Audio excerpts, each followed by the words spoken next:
WNBA players just crossed a line the league hoped they'd never reach. Not a lockout, not a walkout, but something far more dangerous, a strike authorization vote. And before anyone tries to downplay it, no, this isn't posturing. This isn't leverage theater. This is the players formally handing their union the power to shut the entire league down if talks collapse. Welcome to Her Hoops, because what's happening right now could decide whether the WNBA's momentum explodes or implodes. So it looked like Caitlin Clark and other WNBA players is officially about to go on strike, and it looked like the 2026 season. And today I wanted to give you guys a quick update on the CBA negotiations, because it actually seems like they're getting closer in a sense. And the reason that I say that it seems like they're getting closer is because now multiple players have come out and basically admitted that it would be absolutely catastrophic if the WNBA does not have a season in 2026. And Terry Jackson, who was the executive director— Here's the part that should make everyone uncomfortable. This vote didn't come from fringe players or locker room chaos. It came from historic participation. Over 90% of players voted. Nearly unanimous approval. That's not noise, that's unity. And unity is the one thing leagues fear more than anything else. For years, the WNBA has sold a story of growth, new stars, bigger TV deals, packed arenas, Caitlin Clark, Angel Reese, Nafisa Collier, names pulling the league into the mainstream faster than ever before.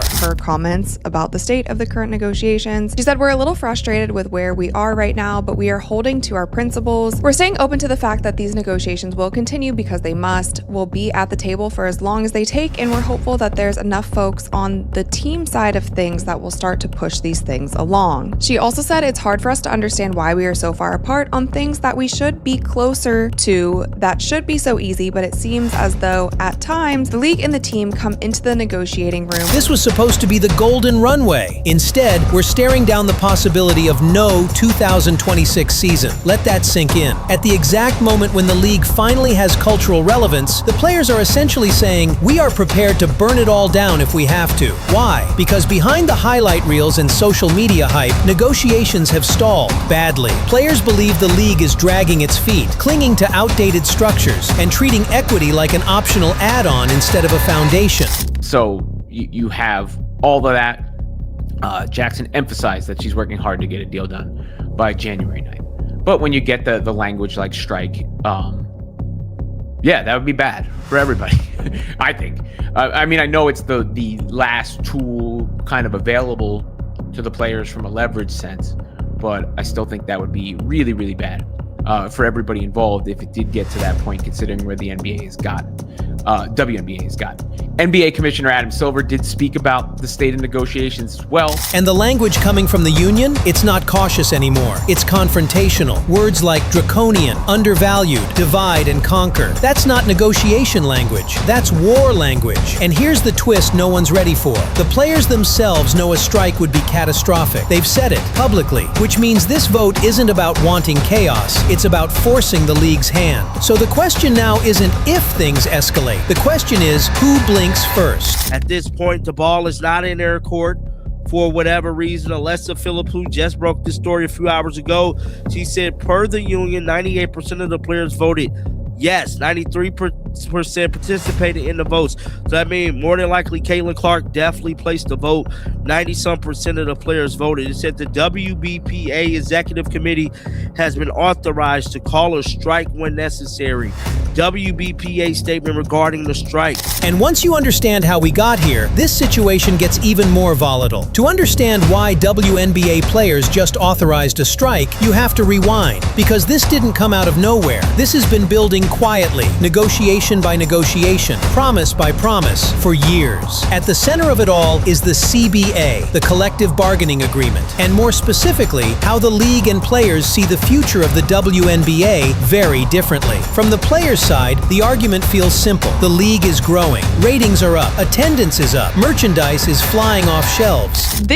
All of this stuff changed within 24 hours. I don't know what's going on. But I wanted to update you guys. That's the latest. But I also wanted to share with you guys what Adam Silver had to say about all of this. So Annie Costable tweeted, and she said Tuesday night, NBA Commissioner Adam Silver said he would join WNBA CBA negotiations if necessary and expressed optimism a deal would get done. He said, "I'm encouraged by the fact that they extended the deadline once again into January. Presumably the sides wouldn't have been willing to do that unless..." New stars are pulling casual fans into the ecosystem, and yet, when players sit down at the bargaining table, they're still being treated like the league is on life support. Revenue sharing is the flashpoint. The union has been pushing hard for a meaningful percentage of basketball-related income. Not symbolic raises, not good optics bonuses, real ownership of the value they create.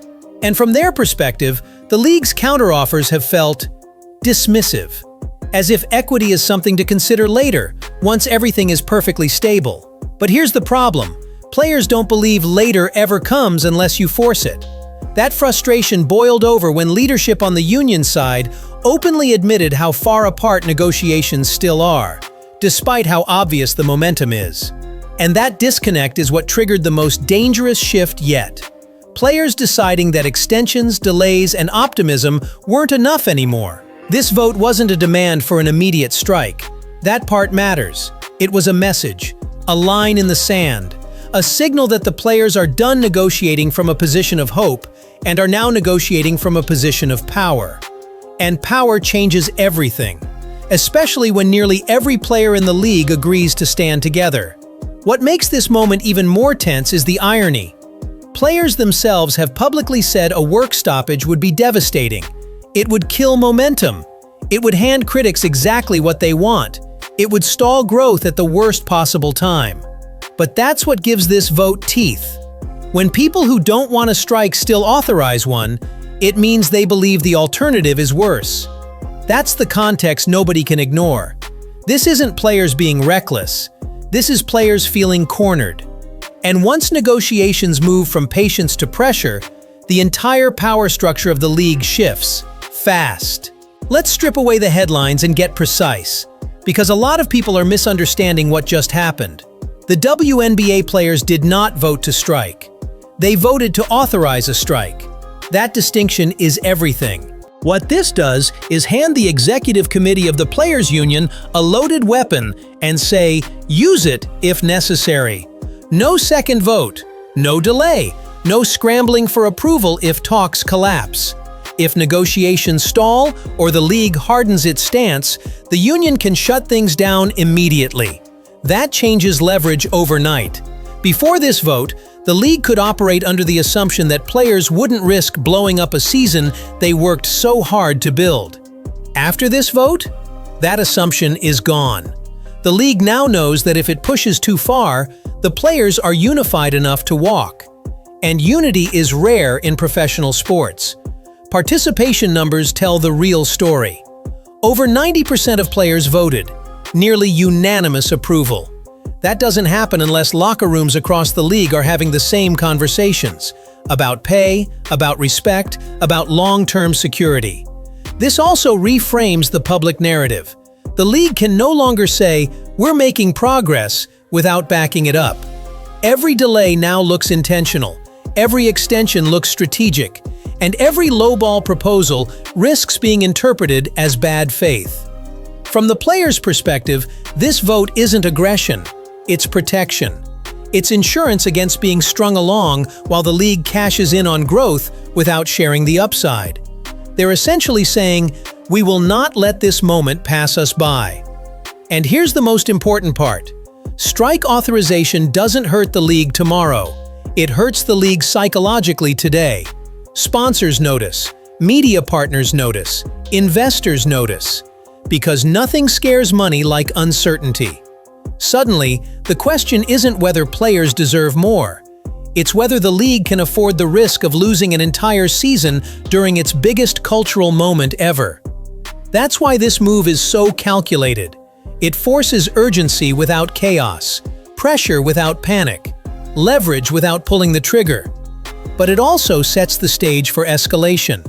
Because once you authorize a strike, you can't pretend it's not on the table anymore. And that's where things start to get uncomfortable. Fast. Here's where the story stops being clean and starts getting messy. Publicly, everyone says the same thing. We're optimistic, we want a deal, nobody wants a work stoppage. Even league leadership keeps repeating that progress is being made behind closed doors. But if that were true, players wouldn't have felt the need to authorize a strike in the first place. That's the contradiction. On one side, the league is projecting calm, extensions of deadlines, carefully worded statements, quiet confidence that talks will land somewhere reasonable. On the other side, players are using language that sounds like they're preparing for a fight they've already lost patience for. You don't call contractual rules draconian unless you believe they're fundamentally unjust. You don't accuse the league of trying to divide and conquer unless trust has already eroded. And you definitely don't unify nearly an entire workforce unless frustration has reached a boiling point. Then there's the shadow looming over all of this: outside leagues and off-season alternatives.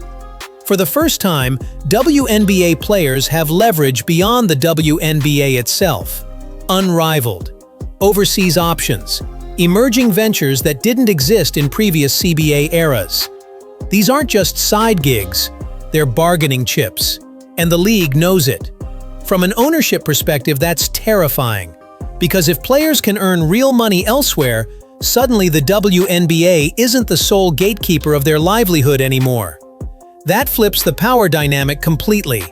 And it's why prioritization rules, off-season participation, and injury risk have become quiet pressure points in negotiations. The league wants control. The players want freedom. And neither side wants to say that part out loud.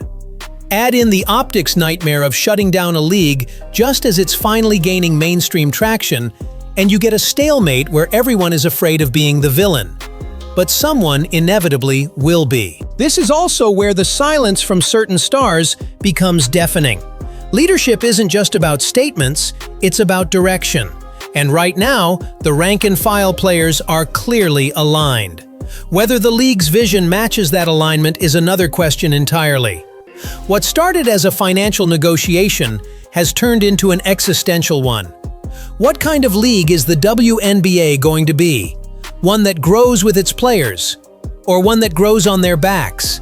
And that's a question that can't be delayed much longer. This is where negotiations get complicated, because it's not just about money hitting bank accounts. It's about structure, risk, and control. At the heart of this standoff is how the WNBA actually operates as a business. Unlike the NBA, the league still relies on a tangled mix of ownership groups, private investors, and historical financial support. That means when players ask for a bigger revenue split, they're not just negotiating with team owners. They're negotiating with an entire ecosystem that isn't fully aligned internally. From the players' perspective, that's not their problem.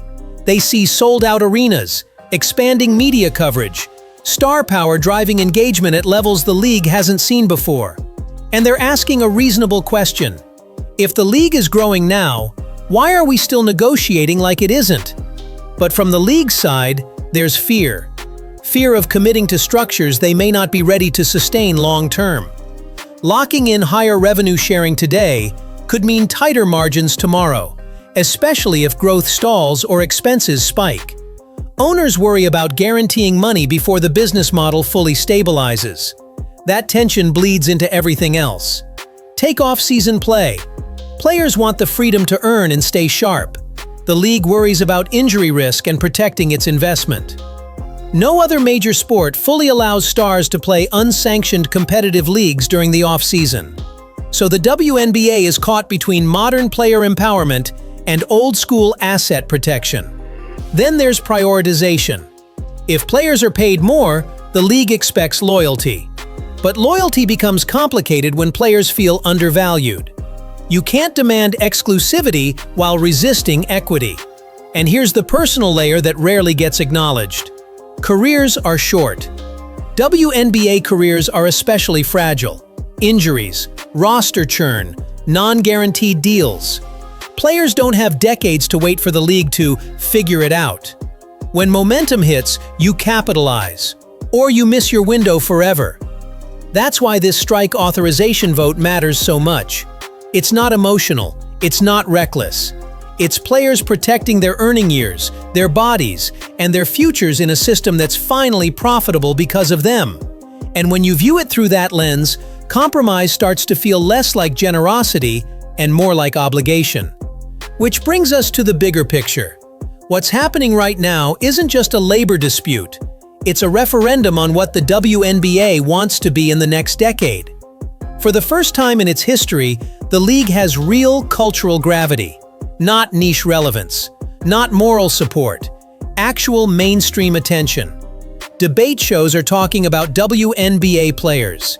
Casual fans recognize stars. Jerseys are showing up outside basketball spaces. And now all of that momentum is sitting on a fault line. If this escalates into a work stoppage, the damage wouldn't just be financial, it would be narrative. Critics who've waited years to say, "See, we told you so," would pounce. Media partners would hesitate. Sponsors would reevaluate. Growth curves would flatten overnight. But here's the uncomfortable truth. Protecting momentum at the expense of players is how leagues lose credibility long-term. Modern fans are far more aware of labor dynamics. They understand leverage. They've watched athletes in other sports reclaim power. If the WNBA mishandles this moment, it won't just look stubborn. It'll look out of step with the very audience it's trying to attract. There's also a gendered layer that can't be ignored. Women's sports are constantly told to be grateful, to be patient, to wait their turn. And this strike authorization is a rejection of that mindset. It's players saying, "We're done waiting for permission to be valued." That message resonates far beyond basketball. It affects how young players view the league, how investors see stability, how future stars decide where to commit their careers. The WNBA isn't just negotiating a contract, it's negotiating trust. And trust, once broken, is nearly impossible to rebuild. From the league side, there's risk too. Caving too quickly sets a precedent. Other leagues are watching. Owners don't want to feel boxed in by leverage tactics.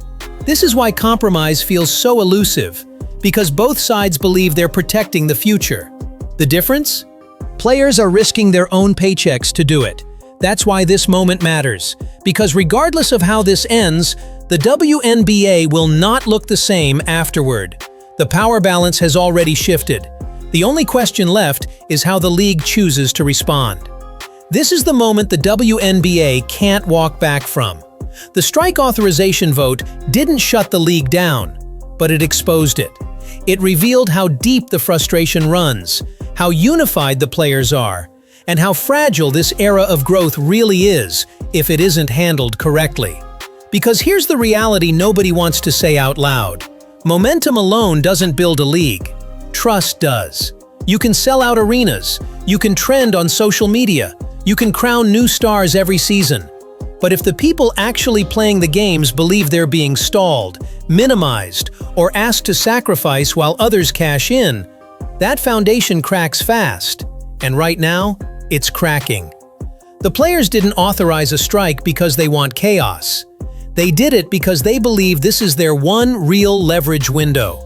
The one moment where the league has too much to lose to ignore them. Too much visibility, too much attention, too much upside. That's not greed, that's timing. The league now has a choice. It can treat this vote as a warning shot and move with urgency, creativity, and good faith. Or it can gamble that players won't pull the trigger, that fear of backlash will outweigh solidarity. History says that's a dangerous bet. Because once workers realize their collective power, they don't forget it. Even if a deal gets done tomorrow, the dynamic has already changed. Players know what unity looks like. Owners know it too. And fans? Fans are watching closer than ever, not just to see if a season happens, but to see what kind of league the WNBA wants to be. One that grows with its players, or one that grows until it hits resistance. Either way, this isn't the end of the story. It's the turning point. So if you're a fan, don't just follow the headlines, follow the details. Watch the language, watch the timelines, watch who speaks up and who stays silent. Because the future of the WNBA won't be decided by a press release. It'll be decided by who actually listens. This is Her Hoops. And if you want clear-eyed, unfiltered breakdowns of what's really happening in women's basketball, make sure you're subscribed. Because the next move? It's going to matter more than anyone realizes.